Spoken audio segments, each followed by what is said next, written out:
Big Boss show ఆగిపోయింది. Bigg Boss show reality show చరిత్రలోనే ఎప్పుడూ జరిగినటువంటి విధంగా లైవ్ టెలికాస్ట్ అవుతున్న సందర్భంలోనే పోలీసులు బిగ్ బాస్ హౌస్కు చేరుకొని ఆ యొక్క గేట్లను బద్దలు కొట్టి అక్కడ ఉన్నటువంటి ప్రైవేట్ సెక్యూరిటీ పోలీసులకు అడ్డుపడితే ఆ యొక్క గేట్లను బద్దలు కొట్టి మరి బిగ్ బాస్ హౌస్ని క్లోజ్ చేసినటువంటి ఘటన సంచలనంగా మారింది. బిగ్ బాస్ హౌస్కి తాళం వేసి పూర్తిగా సీజ్ చేసేశారు. ఇది మన దగ్గరే జరిగింది. మన భారతదేశంలో రియాలిటీ షో అంటే ముందుగా గుర్తుకు వచ్చే పేరు బిగ్ బాస్ అనేటువంటి విషయం మనందరికీ తెలిసిందే. ఎందుకంటే దీనికి ఉన్నటువంటి క్రేజ్ అలాంటిది.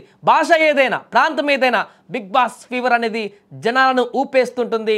ఒక రకంగా చెప్పాలంటే ఇది కేవలం షో మాత్రమే కాదు, కొన్ని చోట్ల కోట్ల మందికి ఎంటర్టైన్మెంట్ ఇచ్చేటువంటి ఒక డోస్. అలాంటి బిగ్ బాస్ షోలో ఇప్పుడు ఒకటి అంశం వార్తలో నిలిచింది. అదే బిగ్ బాస్ కన్నడ.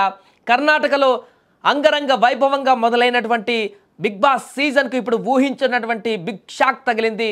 కాలుష్య నియంత్రణ నిబంధనలు ఉల్లంఘించారనేటువంటి ఆరోపణలతో ఏకంగా బిగ్ బాస్ హౌస్కు తాళాలు వేసేశారు అధికారులు. దీంతో అందులో ఉన్న కంటెస్టులందరూ కూడా బయటికి వెళ్ళిపోయారు. ఇటీవల ఈ షో నిర్వహిస్తున్నటువంటి స్టూడియోలో కాలుష్య నియంత్రణ నిబంధనలను ఉల్లంఘించారనేటువంటి ఆరోపణలు వచ్చాయి. దీనిపైన కర్ణాటక కాలుష్య నియంత్రణ మండలి స్పందించింది. బిగ్ బాస్ స్టూడియోను తక్షణమే మూసివేయాలని ఆదేశాలు జారీ చేసింది. ఈ ఆదేశాల మేరకు రెవెన్యూ అధికారులు రంగంలోకి దిగారు.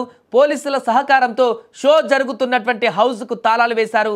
నిజానికి ఈ కార్యక్రమం బెంగళూరు సమీపంలో ఉన్న బిడదిలోని ప్రముఖ అమ్యూజ్మెంట్ పార్క్లో జరుగుతుంది. అక్కడ ఉన్నటువంటి జాలీవుడ్ స్టూడియో ప్రాంగణంలో Bigg Boss Kannada show shooting నడుస్తుంది.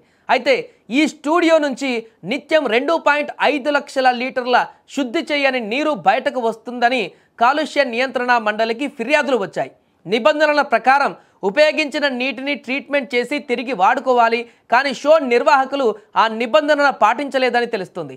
నీటి వ్యర్థాలే కాకుండా హౌస్లో ఉపయోగించినటువంటి ప్లాస్టిక్ గ్లాసులు ఇంకా చాలా వ్యర్థాలను కూడా సరైన పద్ధతిలో శుద్ధి చేయకుండా రహదారి పక్కన పారబోస్తున్నట్లుగా కూడా పలు ఫిర్యాదులు వచ్చాయి. ఈ ఫిర్యాదుల ఆధారంగానే కాలుష్య నియంత్రణ మండలి మొదట వారికి నోటీసులు కూడా జారీ చేసింది. అయితే షో నిర్వాహకులు ఆ నోటీసులను ఏమాత్రం పట్టించుకోలేదు, పూర్తిగా దానికి రెస్పాండ్ కూడా కాలేదు, కనీసం వాటికి సమాధానం కూడా ఇవ్వలేదు. దీంతో మండలి అధికారులు సీరియస్ అయ్యారు. వెంటనే హౌస్ను మూసివేయాలని కఠిన ఆదేశాలు జారీ చేశారు.